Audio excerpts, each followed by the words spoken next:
Hello everyone, कैसे हैं आप सभी। तो आज का जो है फिर से क्लास नया स्टार्ट होने वाला है। बहुत सारा क्लास जो है पहले अपलोड हो चुका है, थ्योरी क्लास भी और ऑब्जेक्टिव क्लास भी। ठीक है, तो अगर आप लोग नहीं देखे हैं तो जल्दी से जल्दी जाकर के उसको देख लीजिए, क्योंकि इससे रिलेटेड आप लोग को थ्योरी क्लास भी करा दिया जा चुका है।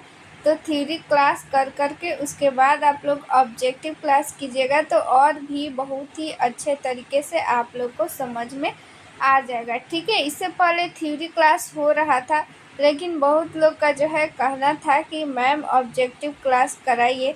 तो ऑब्जेक्टिव क्लास जो है अब से स्टार्ट हो चुका है। ठीक है, तो आप लोग को पता ही होगा कि डेली जो है 8 बजे रात में क्लास स्टार्ट हो जाती है। ठीक है, तो आप लोग डेली रात में 8 बजे देखना नहीं भूलिए।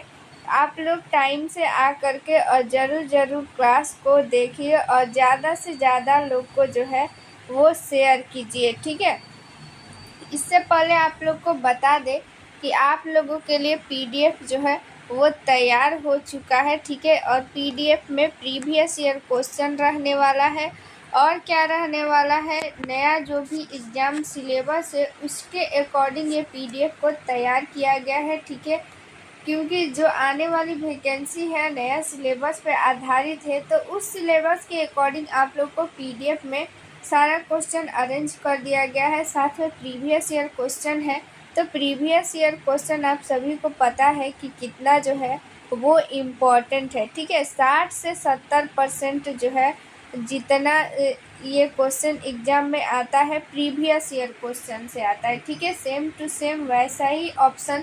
तो इसीलिए आप लोग पीडीएफ ले लीजिए और उसका जो है प्रैक्टिस स्टार्ट कर दीजिए, ताकि एग्ज़ाम में वो क्वेश्चन आए तो आप लोगों को क्वेश्चन जो है वो नहीं छूटे। ठीक है, साथ में अगर ये पीडीएफ आप लोग लेते हैं तो पीडीएफ लेने का फ़ायदा ये होगा कि आप लोगों को टेस्ट सीरीज की भी ज़रूरत नहीं होगा। ठीक है, तो पीडीएफ इसमें आप लोगों को जो है टेस्ट की भी सुविधा प्रदान होती है। ठीक है, क्योंकि इसमें जो है जितना क्वेश्चन दिया गया है सबका जो है ये वन लाइनर फॉर्मेट में नहीं है, ये है ऑब्जेक्टिव टाइप में। साथ में उसका जो है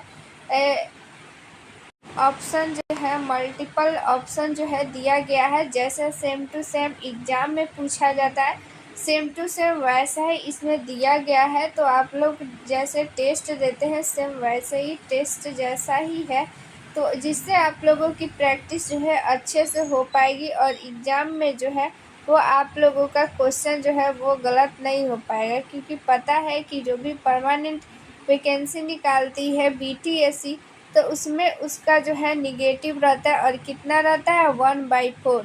यानी कि जब आप लोग 4 क्वेश्चन गलत कर दीजिएगा तो आप लोगों के जो भी सही क्वेश्चन है, सही नंबर जो आया हुआ है उसमें से 1 नंबर कट जाएगा। तो इसीलिए आप लोग जो है ध्यान दीजिए और ध्यान से आप लोग जो है वो प्रैक्टिस कीजिएगा तो आप लोग को जैसा ऑप्शन रहेगा वैसा आप लोगों को सोचने की क्षमता बढ़ेगी और एग्ज़ाम में वहाँ पे आप लोगों का ज़्यादा से ज़्यादा क्वेश्चन सही कर पाइएगा। और ये यहाँ पे आप लोग पीडीएफ पढ़िएगा तो आप लोग को ये भी समझ में आ जाएगा कि किस टाइप का क्वेश्चन पूछा जा रहा है, किस टाइप पे। तो आप लोगों को जो है उससे रिलेटेड क्वेश्चन भी दिया गया है, लेकिन जब आप लोग को एक पैटर्न समझ में आ जाएगा किस टाइप का क्वेश्चन पूछा जा रहा है, तो आप लोग जब भी अपना बुक पढ़िएगा ना तो उससे आप लोग उससे रिलेट करके पढ़िएगा तो और ज़्यादा क्वेश्चन आप लोग का जो है तैयार होगा और एग्ज़ाम में ज़्यादा से ज़्यादा जो है वो नंबर आप लोग का आ पाएगा और आप लोग का सिलेक्शन हो पाएगा और एक सीट जो है आपके नाम आएगा और मेरिट लिस्ट में आपका नाम होगा। सोचिए कितनी खुशी होगी अगर मेरिट लिस्ट में आपका नाम होगा। ठीक है, तो आप लोगों को अगर ये पीडीएफ लेना है तो आप लोग को एक नंबर दे देते हैं 87 89 69 42 29। ठीक है, ये चंदन सर का नंबर है, इस पर आप लोग व्हाट्सअप कीजिएगा तो आप लोग को ये पीडीएफ मिल जाएगा। तो आप लोग ये पीडीएफ ज़रूर से ज़रूर लीजिएगा, क्योंकि ये पीडीएफ जो है आप लोग के लिए बहुत ही स्पेशल होने वाला है। आप लोगों के लिए, ठीक है, क्योंकि आप लोगों को यही पीडीएफ जो है जॉब दिलाएगी। तो ठीक है, तो ये पीडीएफ ज़रूर लीजिए। साथ में जैसे ही आप लोग ये पीडीएफ लीजिएगा तो आप लोग को जो है आप लोगों को व्हाट्सएप ग्रुप में एक ऐड कर दिया जाएगा, जहाँ पे आप लोग को सारा इन्फॉर्मेशन दिया जाता है, ठीक है। अगर आप लोग को किसी भी क्वेश्चन में डाउट है तो वहाँ पे आप लोग डाउट भी क्लियर कर सकते हैं।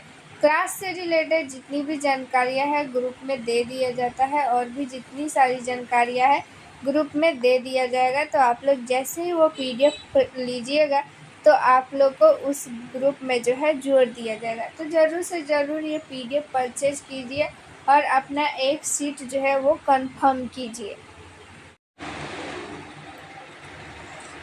चलिए, हमारा फर्स्ट क्वेश्चन है, ऐसी अवस्था जिसमें व्यक्ति की कार्य क्षमता कम और सीधी जो है और धीमी हो जाती है कहलाती है, ठीक है। इसका जो है आप लोगों को थ्योरी क्लास जो है वो करा दिया जा चुका है। अब इसका ऑब्जेक्टिव क्लास जो है हो रहा है, ठीक है। अगर आप लोग थ्योरी क्लास नहीं देखे हैं तो आप लोग देख लीजिए।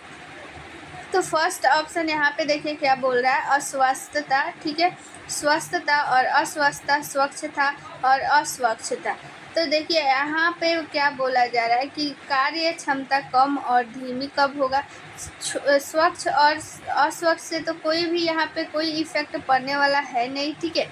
यहाँ पे अस्वस्थता राइट आंसर हो जाएगा, ठीक है। अस्वस्थ हम लोग जब रहते हैं तो क्या करते हैं, हम लोगों को जो है कोई काम करने का मन नहीं करता है, या फिर जो काम जो है हम लोग 2 घंटा में कर लेते हैं उसको 4 घंटा में करेंगे, ठीक है, या फिर नहीं भी करेंगे, करने का मन नहीं होगा, ठीक है।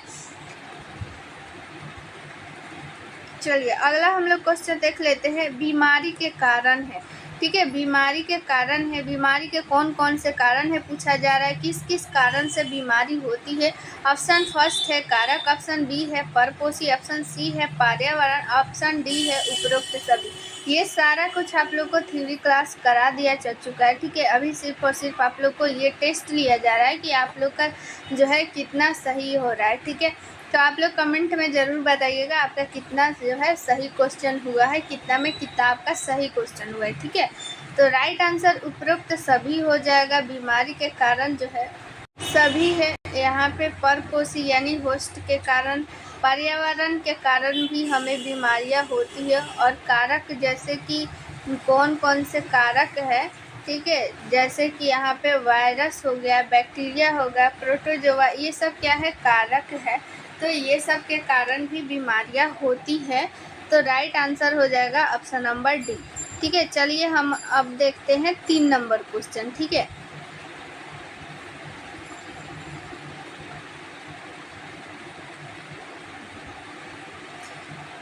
तीन नंबर क्वेश्चन क्या कहता है, ऐसा रोग जो शीघ्र ही उत्पन्न हो जाता है तथा कम समय के लिए होता है क्या कहलाता है। इम्पोर्टेंट क्वेश्चन है, ठीक है।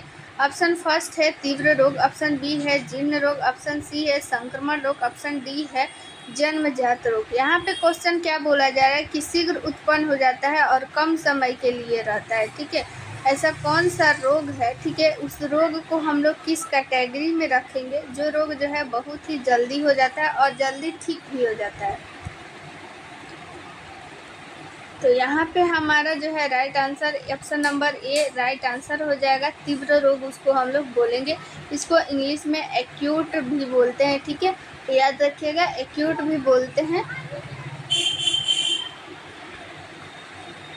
और जीर्ण रोग किसको बोलेंगे, जीर्ण रोग उसको बोलते हैं जो लेट से जो है उत्पन्न होते हैं और जो है ज़्यादा समय के लिए रहते हैं। जैसे कि आप लोग का बीमारी हो गया, टीबी हो गया, ठीक है, डायबिटीज़ हो गया, एड्स हो गया, ये सब का लक्षण जो है लेट से दिखाई देता है, ठीक है, लेट से हम लोग को पता चलता है, लेकिन ये लंबे समय तक रहने वाला बीमारी है, ठीक है।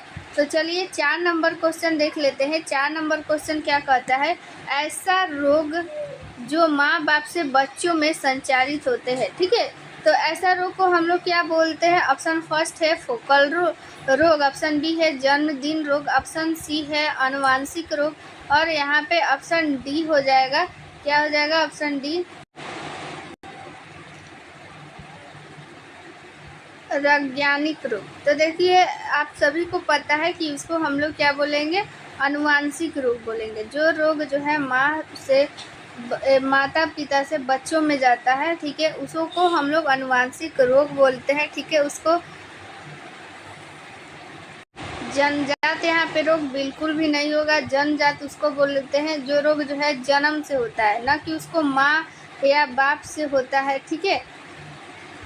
जैसे कि यहाँ पे ओठ जो है कट जाता है, ठीक है, तो ये क्या है, जन्मजात रोग है, ठीक है, ना कि माँ या पिता से उसके में आता है। लेकिन अनुवांशिक रोग जैसे कि हीमोफीलिया हो गया, ठीक है, डायबिटीज़ भी ये है अनुवांशिक रोग है। ये सब क्या है, अनुवांशिक रोग है। वर्णांधता, ये सब कुछ क्या है, अनुवांशिक रोग है। 5 नंबर हम लोग क्वेश्चन देख लेते हैं। किसी जाति अथवा समुदाय में लगा में निरंतर रहने वाला रोग कहलाता है। यहाँ पे कुछ जो है टाइपिंग मिस्टेक है, ठीक है, तो इसको छोड़ते हैं। अब हम लोग देखते हैं 6 नंबर क्वेश्चन। रोगाणुओं का शरीर में प्रवेश तथा उनकी वृद्धि एवं विकास की अवस्था कहलाता है, ठीक है। रोगाणु जब शरीर में प्रवेश कर जाता है और उनका वृद्धि और विकास हो जाता है तो होता है, तो उस अवस्था को हम लोग क्या कहते हैं, ठीक है। ऑप्शन फर्स्ट है संक्रमण, ऑप्शन बी है विसंक्रमण, ऑप्शन सी है बीमारी, ऑप्शन डी है उपचार। तो देखिए क्वेश्चन क्या बोला जा रहा है कि रोगाणु जो है जब हमारे शरीर में प्रवेश कर गया, ठीक है, प्रवेश कर गया तो प्रवेश कर जाएगा, उसके बाद क्या होगा, अपनी संख्या में वो वृद्धि करेगा, ठीक है। 1 रहेगा तो 2 रहेगा, 2 से 4, ऐसे ऐसे अपना वृद्धि करता है। तो वृद्धि जैसे ही करता है तो उस वृद्धि करने की अवस्था को क्या बोलेंगे। तो देखिए ऑप्शन जो डी है ये तो ऐसे ही नहीं होगा, ठीक है, ऑप्शन डी गलत ऐसे ही हो जाएगा और ऑप्शन यहाँ पे ए राइट आंसर हो जाएगा। उसको संक्रमण बोलेंगे, यानी इन्फेक्शन। जब रोगाणु जो है हमारे शरीर में प्रवेश कर जाता है और उनका वृद्धि और विकास होता है तो क्या होता है कि उसको हम लोग इन्फेक्शन बोलते हैं। 7 नंबर क्वेश्चन देख लेते हैं। संक्रमण के कारक होते हैं, ठीक है, संक्रमण के यानी इन्फेक्शन के कौन कौन से कारण हैं, ये सब कुछ आप लोग को डिटेल में पढ़ाया जा चुका है। ऑप्शन फर्स्ट है बैक्टीरिया, ऑप्शन बी है वायरस, ऑप्शन सी है प्रोटोजोआ, ऑप्शन डी है उपरोक्त सभी। तो यहाँ राइट आंसर हो जाएगा उपरोक्त सभी, ठीक है। इन्फेक्शन का सब कारण है, ये सब कुछ आप लोग को डिटेल में बताया जा चुका है।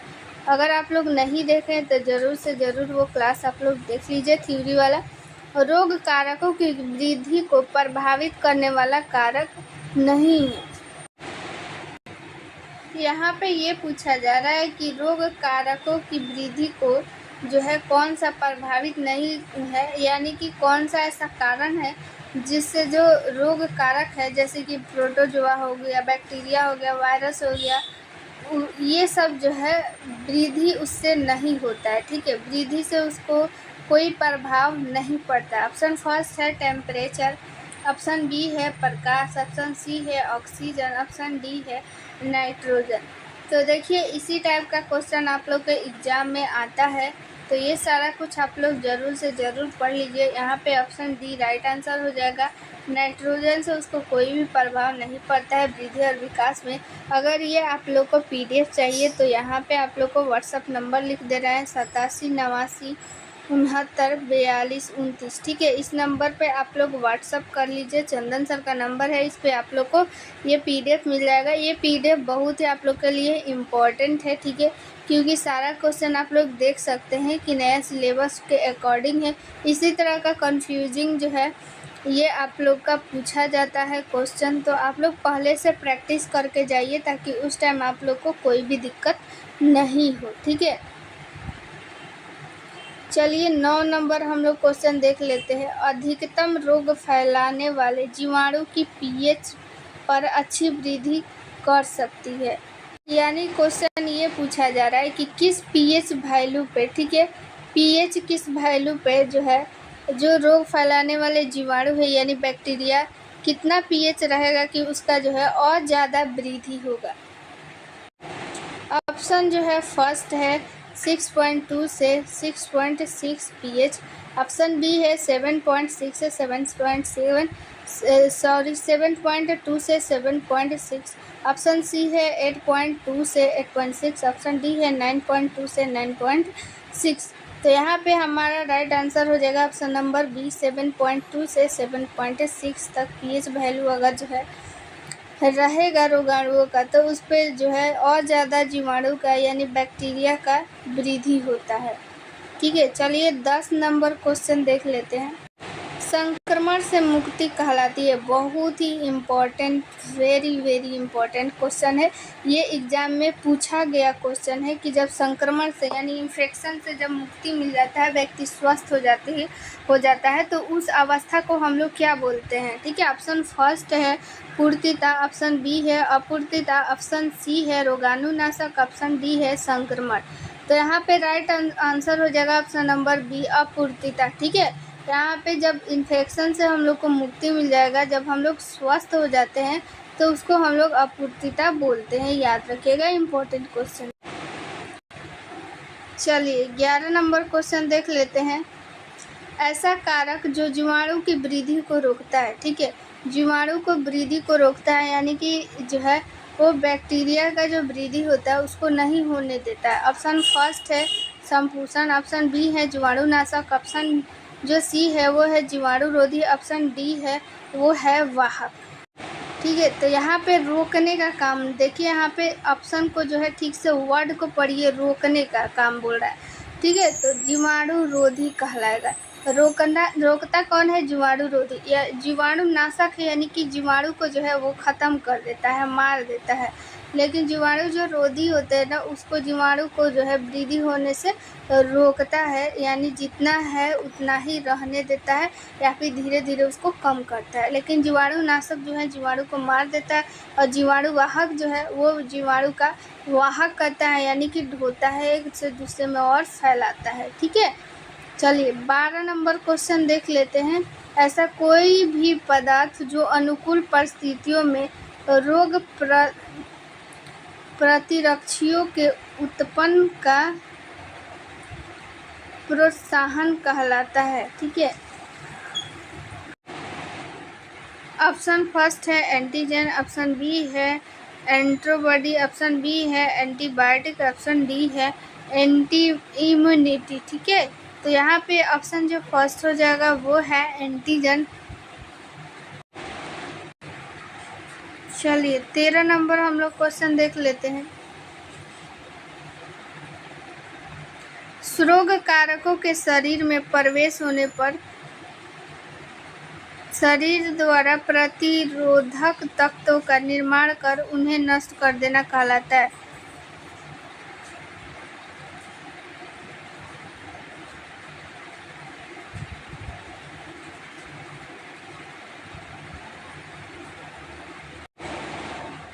यानी कि जब जो कारक होते हैं, ठीक है, बीमारी के जो भी कारक होते हैं, या फिर जो बैक्टीरिया हो या वायरस हो, प्रोटोजोआ हो, कुछ भी हो, अगर हमारे शरीर में वो प्रवेश हो जाते हैं, तब प्रवेश हो जाने के बाद से उसको क्या किया जाता है, हमारे बॉडी में ऐसा कौन सा तत्व है जो उन्हें नष्ट कर देता है। ठीक है, जिससे हमें क्या होती है, बीमारी नहीं होती है। क्वेश्चन यही बोला जा रहा है कि ऐसा जो कौन सा ऐसा तत्व है जो हमारे शरीर में अगर वो रोग का कारक प्रवेश कर जाता है तो उसे मार देता है। ठीक है, किस कारण से मार देता है, ऐसा कौन सा वो चीज़ है जो मारता है।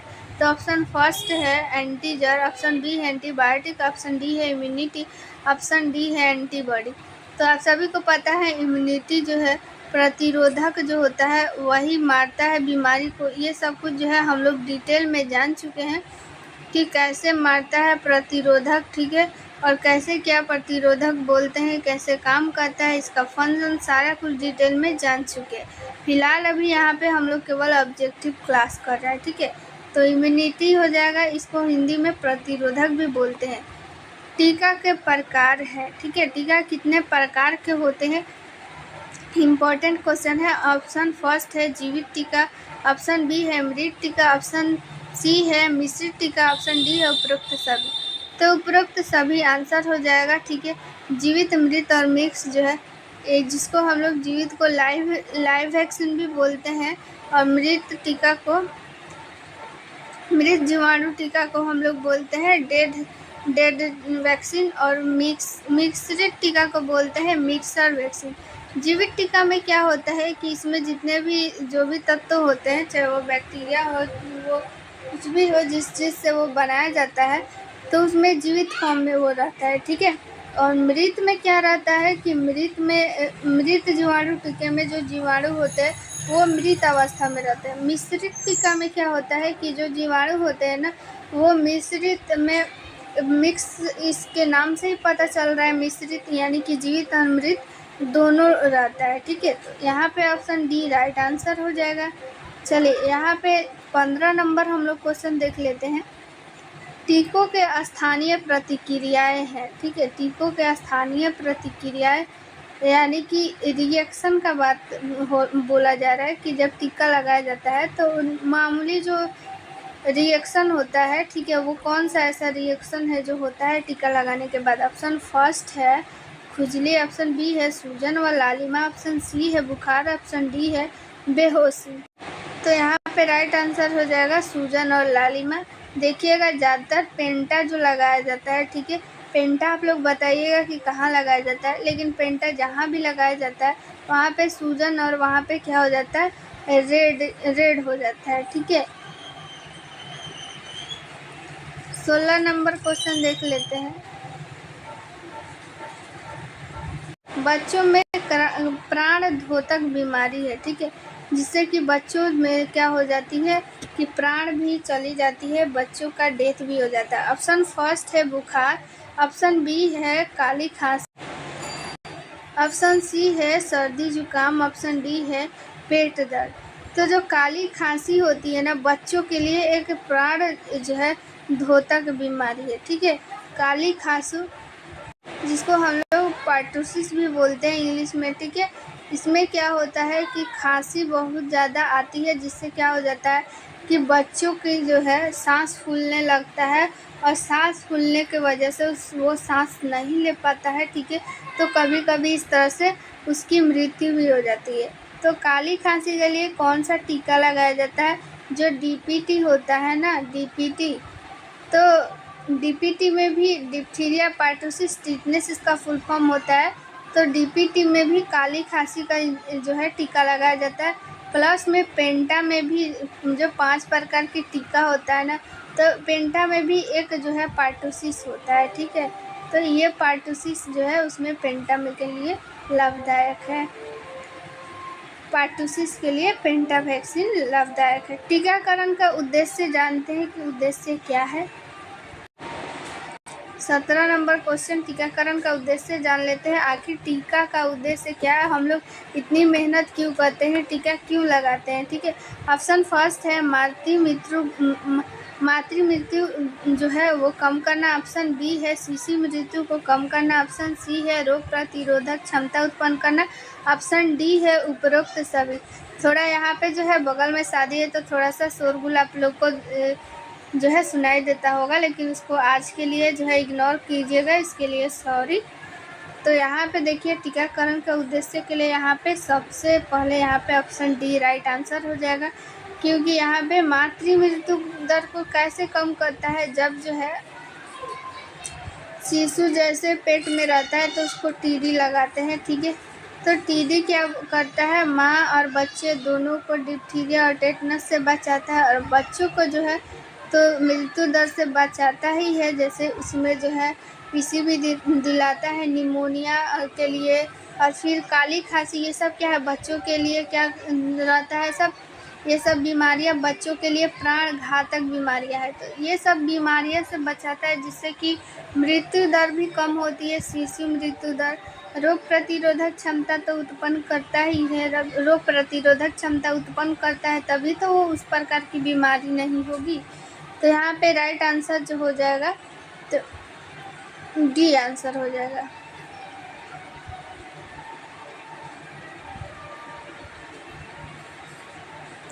यहाँ पे फिर से एक जो है इम्पोर्टेंट क्वेश्चन आ गया 18 नंबर।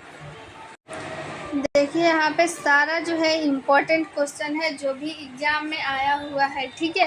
तो इसीलिए फिर से आप लोग को बता देते हैं, अगर आप लोग को PDF लेना है ना तो इस नंबर से आप लोग व्हाट्सअप कर लीजिए 87 89 69 42 29, ठीक है। ये चंदन सर का नंबर है, इस पर आप लोग व्हाट्सअप कीजिएगा तो आप लोग को ये PDF मिल जाएगा। चलिए 18 नंबर क्वेश्चन देख लेते हैं। निम्न में से किसका उपयोग शीत श्रृंखला यानी कोल्ड चैन के लिए आजकल नहीं किया जाता है, ठीक है। कोल्ड चैन यानी कि यहाँ पे एक चैन का यानी कि श्रृंखला का बात किया जा रहा है, यानी कि कोल्ड चैन में उसका कोई भी यूज़ नहीं है, ठीक है। तो ऑप्शन जो है फर्स्ट है वो है वैक्सीन कैरियर, ऑप्शन बी है डे कैरियर, ऑप्शन सी है शीत कक्ष, ऑप्शन डी है ठंडे पैर। तो यहाँ पे राइट आंसर हो जाएगा डेकैरियर का यूज जो है वो शीत श्रृंखला में नहीं किया जाता है।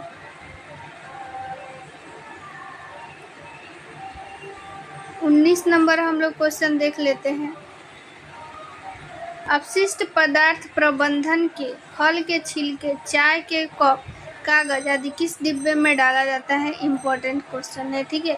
इसको ऐसे भी लिख दिया जाता है, जो भी कार्बनिक पदार्थ होता है, ठीक है, उसको किस डब्बे में रखा जाता है, या फिर जो भी रिसाइकल चीज़ें हैं जिसको हम लोग रिसाइकल कर सकते हैं, ठीक है, तो उसको किस कलर के डिब्बे में रखेंगे? लाल डिब्बा, काला डिब्बा, पीला डिब्बा, नीला डिब्बा, ठीक है। तो देखिए यहाँ पे राइट आंसर हो जाएगा काला डिब्बा। काला डिब्बा में ही हम लोग जो है जिसको रिसाइकल कर सकते हैं, ठीक है, जो डिस्पोजल होता है उसको हम लोग डालते हैं। जैसे कि कागज़ का टुकड़ा हो गया, ये भी इसी में जाएगा। जितने खाना पीने वाला चीज़ हो गया ना, सारा कुछ इसी में जाएगा। लाल में क्या जाता है? लाल में जाता है जो भी ब्लड से रिलेटेड, जो भी मतलब कि क्या बोलते हैं उसको, प्लास्टिक के जो चीज़ें होती है, जैसे कि स्लाइन हो गया, स्लाइन का बॉटल, उसका पाइप, ये सारा कुछ, ठीक है। तो ये सारा कुछ लाल डिब्बा में। पीला में जाता है जो भी ब्लड से रिलेटेड रहता है, यानी कि अगर कोई ऑर्गन हो गया जैसे कि प्लेसेंटा है, ये सब पीला डिब्बा में जाता है, ठीक है। ब्लड से जितना रिलेटेड अगर कुछ रहेगा तो वो पीला में जाता है। नीला में क्या जाता है? जितनी नुकीली चीज़ें होती है उसमें नीला में, जैसे कि नीडल, ये सब कुछ में किस में जाता है? नीला डब्बा में। ये डब्बा का कलर आप लोग याद कर लीजिए, और किसमें क्या चीज़ जाता है ये बहुत ही इम्पोर्टेंट है, ये आप लोग याद रखिएगा, ठीक है, पूछा जाता है। आज का लास्ट क्वेश्चन है, 20 नंबर क्वेश्चन है, इसको हम लोग देख लेते हैं। सामान्य व्यक्ति में 24 घंटों में लगभग कितना मूत्र जो है वो उत्सर्जित होता है, ठीक है। एक व्यक्ति, नॉर्मल व्यक्ति में कितना ml जो है वो मूत्र उत्सर्जित होता है, क्वेश्चन ये पूछा जा रहा है। ऑप्शन फर्स्ट है, यहाँ पे ml में दिया हुआ है, ध्यान रखिएगा, ठीक है, ml में दिया हुआ है। तो ऑप्शन फर्स्ट है 10 से 1000 ml, 1000 से 2000 ml, 1000 ml मतलब कि 1 लीटर से 2 लीटर, यहाँ पे 2000 हो गया। तो ऑप्शन फर्स्ट थर्ड है 2000 से 3000 ml, यानी 2 से 3 लीटर। ऑप्शन डी है 3000 से 4000 ml, यानी 3 लीटर से 4 लीटर। तो एक जो नॉर्मल व्यक्ति होता है ना, नॉर्मल व्यक्ति 24 घंटे में पूरा 1 से 2 लीटर जो है वो मूत्र उत्सर्जित करता है, याद रखिएगा, ठीक है। इम्पोर्टेंट क्वेश्चन है, एग्जाम में ऐसा क्वेश्चन पूछा जाता है। तो ये रहा आज का जो है लास्ट क्वेश्चन। जो है आप लोग से जो भी क्वेश्चन पूछा जा रहा है वो कमेंट में ज़रूर उसका आंसर दीजिएगा। सभी लोग कोशिश कीजिएगा, सही व गलत कुछ भी हो आप लोग ज़रूर कमेंट कीजिएगा, कोशिश कीजिएगा आंसर देने के लिए। वहाँ पे आप लोग को रिप्लाई मिलेगा, आप लोग को पता भी चलेगा आपका कितना सही है, कितना क्या गलत है। और आज का आप लोग टेस्ट का नंबर भी ज़रूर बताइएगा, कितना नंबर जो है वो आया है, कितना आप लोग का सही है, ठीक है। तो आप लोग चाहते हैं कि इस PDF को लिखना नहीं पड़े, ठीक है, लिखने से बचना है। और फिर जो भी आप लोगों के सामने जो भी एग्ज़ाम हुआ है, जैसे हाल ही में BTSC 10,790 NM का एग्ज़ाम हुआ है, या फिर 8,853 का जो एग्ज़ाम हुआ था कंटेक्ट पे, या फिर 865 का एग्ज़ाम हुआ था, सारा का एग्ज़ाम का जितना भी क्वेश्चन आप लोग को एक साथ देखना है, ठीक है, उस क्वेश्चन को एनालिसिस करना है, तो आप लोग ये पीडीएफ ले लीजिए, ठीक है। इस पीडीएफ में मिलेगा आप लोग को 4000 प्लस क्वेश्चन और उसमें रहेगा प्रीवियस ईयर क्वेश्चन, यानी पिछला जितना भी एएनएम का एग्ज़ाम हुआ है सारा क्वेश्चन रहने वाला है इसमें, सारे शिफ्ट का क्वेश्चन रहने वाला है, और प्लस जो भी इससे रिलेटेड वीवीआई क्वेश्चन बन सकता है वो सारा क्वेश्चन आप लोग के सामने इसमें रहेगा, जिससे आप लोग खुद भी एनालिसिस कर पाएंगे, खुद से भी समझ पाएंगे कि किस टाइप का क्वेश्चन जो है वो पूछा जा रहा है, किस टाइप का क्वेश्चन पूछा जा सकता है, ठीक है। जो भी इम्पोर्टेंट क्वेश्चन है सारा क्वेश्चन रहेगा। जो भी एएनएम में 6 सब्जेक्ट होता है, ठीक है। सेकेंड ईयर में जो होता है मिडवाइफरी और हेल्थ सेंटर मैनेजमेंट, और फर्स्ट ईयर में health promotion, child health nursing, community health nursing और प्राइमरी हेल्थ, ये सारा जो है आप लोग के सामने जितना भी क्वेश्चन है सारा कुछ रहने वाला है, ठीक है। और सारा इम्पोर्टेंट जितना भी क्वेश्चन है सारा रहेगा, आप लोग को लिखने की ज़रूरत नहीं है, सारा एक पीडीएफ में मिल जाएगा। इस पीडीएफ को अब आप लोग के मन में आ रहा होगा कि ये पीडीएफ कैसे ले, तो ये पीडीएफ लेने के लिए आप लोग के सामने एक व्हाट्सअप नंबर यहाँ पे दिख रहा है। ये व्हाट्सअप नंबर चंदन सर का है। ये व्हाट्सअप नंबर आप लोग जो है स्क्रीनशॉट ले लीजिए और अपने जो है मोबाइल में सेव कर लीजिए, और फिर इस पर व्हाट्सअप कीजिए कि पीडीएफ चाहिए, तो आप लोगों को ये पीडीएफ व्हाट्सएप पे मिल जाएगा, ठीक है। बहुत ही इम्पॉर्टेंट ये पीडीएफ है। आप लोग के सामने जो भी एग्ज़ाम में वैकेंसी आने वाली है, जो भी वैकेंसी आने वाली है, ठीक है, वो वैकेंसी में इस पीडीएफ से आप लोग 100% श्योर रहिए कि इस पीडीएफ से ही क्वेश्चन आने वाला है, क्योंकि अभी तक जितना भी एग्ज़ाम हुआ है सारे एग्ज़ाम का इसमें रहने वाला है प्रीवियस ईयर क्वेश्चन, प्लस उससे रिलेटेड जितना भी इम्पोर्टेंट क्वेश्चन है सारा कुछ इंक्लूड किया गया है, ठीक है। और वो पीडीएफ जो है इसमें आप लोग को यूट्यूब पे पढ़ाया भी जाएगा, और जो भी एक स्पेशल की पॉइंट है उसको आप लोग को मिलेगा एक व्हाट्सएप ग्रुप में। जैसे ही आप लोग ये पीडीएफ परचेज कीजिएगा आप लोगों को एक व्हाट्सएप ग्रुप में ऐड कर दिया जाएगा, और उस जो ग्रुप है उस ग्रुप में आप लोगों को जो भी पीडीएफ लेंगे केवल वही रहेंगे, और उस ग्रुप में आप लोगों को एक सीक्रेट जो है वो वीडियो भी शेयर किया जाएगा, जिससे आप लोगों को जो भी डाउट है वो क्लियर हो पाएगा, ठीक है। जो भी डाउट है वो आप लोग पूछ भी सकते हैं, क्लास का सारा अपडेट उसमें मिल जाएगा, ठीक है। जितनी भी परेशानी है आप लोग वहाँ से शेयर कर सकते हैं। ये व्हाट्सअप नंबर आप लोग जो है व्हाट्सअप नंबर सेव कर लीजिए, चंदन सर का है, तो आप लोग ये पीडीएफ ज़रूर लीजिए। ये व्हाट्सअप नंबर है, व्हाट्सअप नंबर पे तुरंत ही मैसेज कीजिए। चलिए अब हम लोग देखते हैं अगला क्वेश्चन।